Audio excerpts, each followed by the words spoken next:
Le flash foot du jour au Real Madrid, Carlo Ancelotti met les choses au clair pour le Brésil. Je ne me souviens pas avoir parlé de cela avec Ronaldo. Mon contrat avec le Real est clair, je n'ai rien à ajouter. J'aime le Brésil, ses joueurs et ses supporters, mais j'ai un contrat avec le Real Madrid. Et non, la CBF ne m'a pas contacté, a déclaré l'entraîneur du Real Madrid.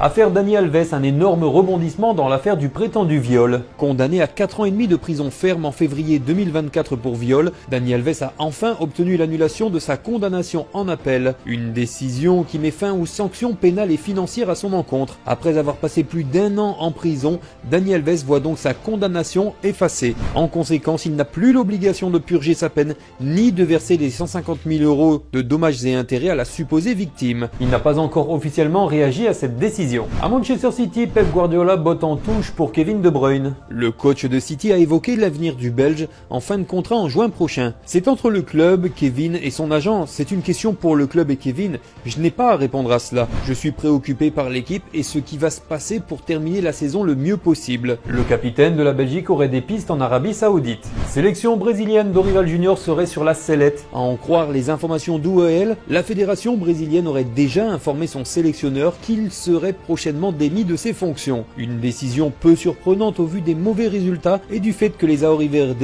n'ont toujours pas validé leur participation à la prochaine Coupe du Monde. La CBF chercherait déjà un remplaçant et aurait jeté son dévolu sur Jorge Jesus. Affaire à suivre. À l'Inter Milan, Marcus Thuram jauge son niveau. L'attaquant français s'est confié à 11 mondiales sur son statut parmi les meilleurs joueurs du monde. Je suis persuadé que je fais partie des 10 meilleurs attaquants du monde, a-t-il déclaré. Une déclaration forte, reflet de sa confiance en ses qualités. À 27 ans, Marcus Thuram réalise une saison avec 16 buts et 4 passes décisives en 38 matchs. Arsenal avance dans la signature d'un maestro à 60 millions d'euros. Martin Zubimendi, tout proche de rejoindre Liverpool l'été dernier, est désormais dans le viseur des Gunners. Selon le journaliste Ben Jacobs, le club londonien a bien avancé dans les négociations pour le milieu de terrain de 26 ans.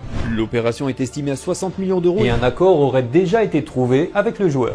Du côté d'Al Nasser, Cristiano Ronaldo cherche un moyen de disputer la Coupe du Monde des clubs. Cela pourrait bientôt devenir réalité, à en croire les informations de Kaveh Solekol, journaliste pour Sky Sports. Selon lui, Cristiano Ronaldo, non qualifié pour le prochain mondial des clubs avec Al Nasser, pourrait être tenté de rejoindre un autre club temporairement cet été pour y participer. Pour rappel, le natif de Funchal arrive en fin de contrat cet été et pourrait signer un contrat court ailleurs avant de prolonger à nouveau avec Al Nasser. Les fans de football rêvent déjà d'un nouvel affrontement entre Messi et Ronaldo en compétition officielle. Osasuna dépose officiellement un recours contre le Barça. La polémique tourne autour de la présence d'Inigo Martinez sur la feuille de match. L'international espagnol avait déclaré forfait pour sa sélection en raison d'une blessure et selon la réglementation de la FIFA, un joueur forfait pour des raisons médicales ne peut pas jouer avec son club dans les 5 jours suivant la fin de la trêve internationale, sauf autorisation expresse de sa fédération. Le club estime que la participation du joueur enfreint l'article 5 de l'annexe 1 du règlement. Affaire à suivre.